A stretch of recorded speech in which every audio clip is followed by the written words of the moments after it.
Okay, let me invite the first speaker to present his research. He is Lieutenant Commander Milinda Dasanayaka of Sri Lanka Navy, presently serving as engineer officer on board the naval ship Sayura, and he joined Navy in year 2002, and he earned his basic engineering graduation degree in mechanical engineering at Naval College of Engineering INS Shivaji, Pune, India.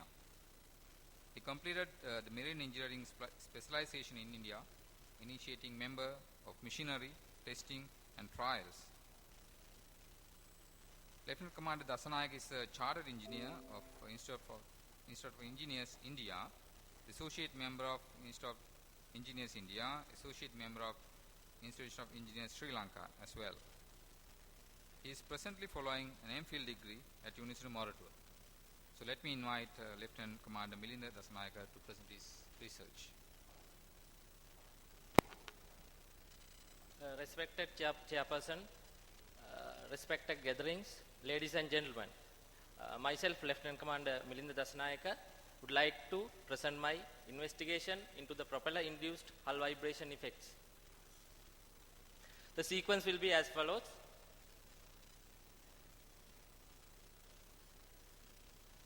To start with, excessive hull vibrations originated from various forms of vibration exciters at sea have caused many unforeseen repairs for Sri Lanka Navy. With the increase of ship size and speed and its application, shipboard vibration becomes a great concern in safe operation of the ships.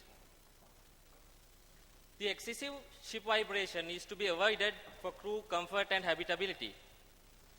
It may result in the fatigue failure of local structural members or the malfunctioning of machinery and other auxiliaries. The main sources of ship vibration is as follows. The propeller, which caters the bigger part, engine and auxiliary machinery, and the effects of sea, which comes as random vibrations. The locations which are most affected are hull girders, the stern and superstructures, transverse frames and plate panels and plate elements. Propeller and propeller shaft itself is subject to the vibrations, and main engine. The propeller-induced vibration. The propeller vibration problems start with the unfavorable hull lines in the stern aperture of the region. The propeller excitation is far more difficult to quantify than the excitation from internal machinery,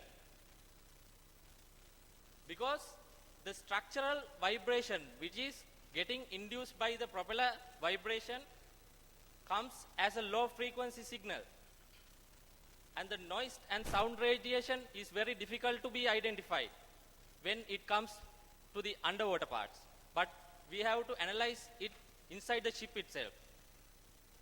So these matters are usually investigated using a scale experimental model like this. This was an experiment which was conducted by Mr. Panjay, which was propeller-induced structural vibration through the thrust bearing.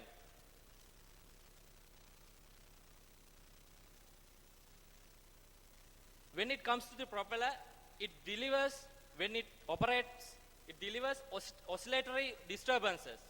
It results non-uniform like wave structure. So we have to experimentally characterize and quantify the propeller force and the hydrodynamic force of on the shaft bearings, which is taken on the plumber box, stern tube bearings and stern glands itself. The vibration transmission is through, like as indicated in the figure, is through the bearings and stern tube bearings and straight away to the gearbox or the main propulsion system. So the methodology we adopted in our study is to identify the possible locations to record propeller-induced structural vibration forces on an earmarked naval ship. The vibration analyzer and the software we used was ranging from 0 to 40,000 hertz, which is integrated with the supported software, and it is having averaging of 5 times, and it uses fast Fourier transformation and the Hanning window for the analyzing part and the data filtering. It is having 2 channels and we use 2 equipments. These are the measurement conditions we adopted while conducting our sea trials. We conducted 3 route tests in a straight course. The ship should sail in a straight course. And the engine should give a constant representative engine output. And sea state should be 3 or less. The propeller blade should be fully immersed. And the water depth should not be less than 5 times of the draft of the ship. These were adopted in view of ISO standards. The measurement procedure is as follows. Frequency at low frequency 1 to 80 Hertz to be maintained, and measurements to be maintained in all 3 dimensions at a minimum of 2 locations at each deck. Measurement duration should be at least 1 minute. The result should be given in root mean square values, and the highest value of any direction should be considered as the considered for the evaluation of the habitability conditions. These are the measurement positions as per ISO 20282 part 2, and we have adapted this. This is our ship, and we have adapted as per ISO standard. On 2 decks, we were taking on board the ship at rudder top, stern tube, A brackets, P brackets, shaft seals, and quarter deck, middle deck, and mast. These were the standards we carefully adapted during the reading taking. And we have followed DNV classification for the rules of classification of ships July 2004 also, which was revised in July 2009. And we have selected one ship of Navy as a case study, which is having the length of 102 meters, breadth is 12 meters, and draft is almost 4.5 when it comes maximum, and the class is offshore petrol vessel, and its draft is almost ranging to 2,000 tons. Ship was basically having initial problem at when the ship was undertaken first underwater repair in year 2009. Ship's starboard propeller was grounded and one blade was dented, and initial repairs were undertaken and ship was operating after the repairs. As you see in the bottom picture, the propeller blade was dented and rectified later, and ship was sailing again, but not at the optimum efficiency. So we took readings on ship on full load conditions, half load conditions, and we took around 8 times to clarify our data. But when it comes to machinery data, as I submitted in my paper, it was quite healthy for a ship to be operated when we considering the rules for classifications of classes of ships as per DNV classifications in 2004, which is at the shaft line bearings it is 5 millimeters per second, but we were getting merely 2 millimeters per second. But as per the diesel engines, it was giving when it is recently mounted 25 millimeters per second as per the maximum range, but we were getting hardly 10 millimeters per second. So we assume the ship's machinery conditions, internal components are healthier, because all the way from the shaft itself transfers to the main propulsion system, and if it is going beyond that, the vibration signature should be more in the engine. As per the case study, when we study the spectrum pattern at gearbox drive end, which will be the initial subjected machinery component when it comes from the stern, we have found quite healthy harmonic patterns in the similar intervals all days. You can note the peaks and values in the overlapping. So these are the overlapping values when we took when it is half loaded, fully loaded, and 4 to 5 days trials after. There were no direct involvement of the propeller excitation vibration signatures. So we have assumed the machinery spectrums dominate over the hull and the propeller excitations. And we have concluded, assumed that the at the low frequency range, you should measure propeller induced vibration, and when it comes to the medium frequency range, you can go for the machinery readings. This has been a remarkable finding when we found at the A bracket, just next to the propeller, we could get the reading. At the A bracket, it was giving cyclic oscillation. So the yellow figured are the harmonics of the initial pattern excited by the propeller. So we compared it with several times. We used to get the same output.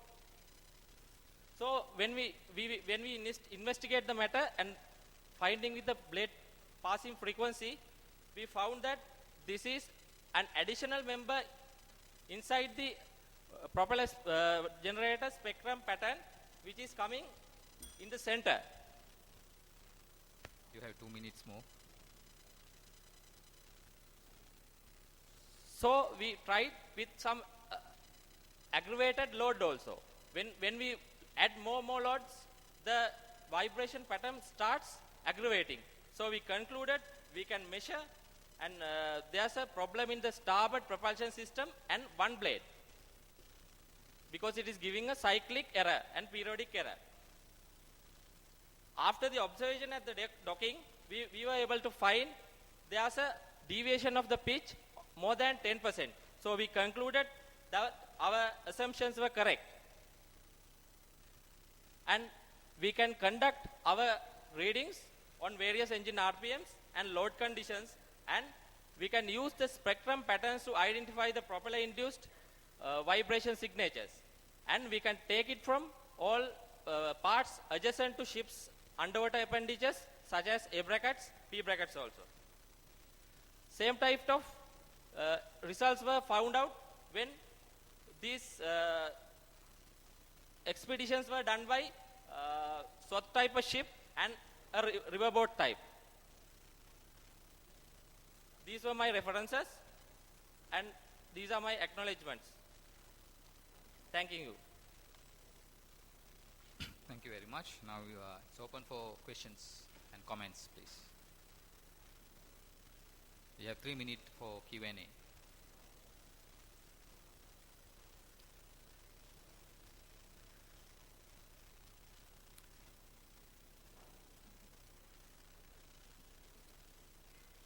I think it's a very good piece of work. There should be questions from, particularly from Navy and people who are working on vibration analysis. This time is for you to ask questions.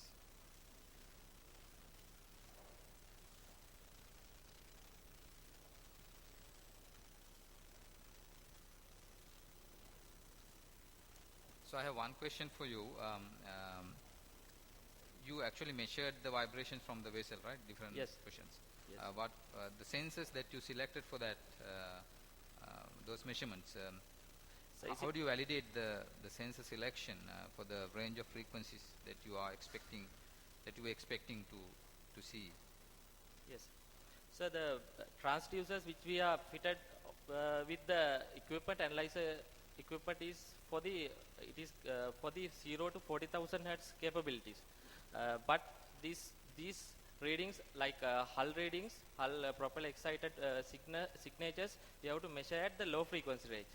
So in this, this is a piezoelectric element, sir. So that because of that signal, that can be analyzed in the bigger picture in the full spectrum panel, so that we can analyze in the low frequency range, high frequency range, and the medium frequency range also. But the transducers which use the same things, onboard machineries and hull also. It can subjected to from 0 to 40,000. Now, according to your results, I couldn't go through the whole set of results that you have obtained.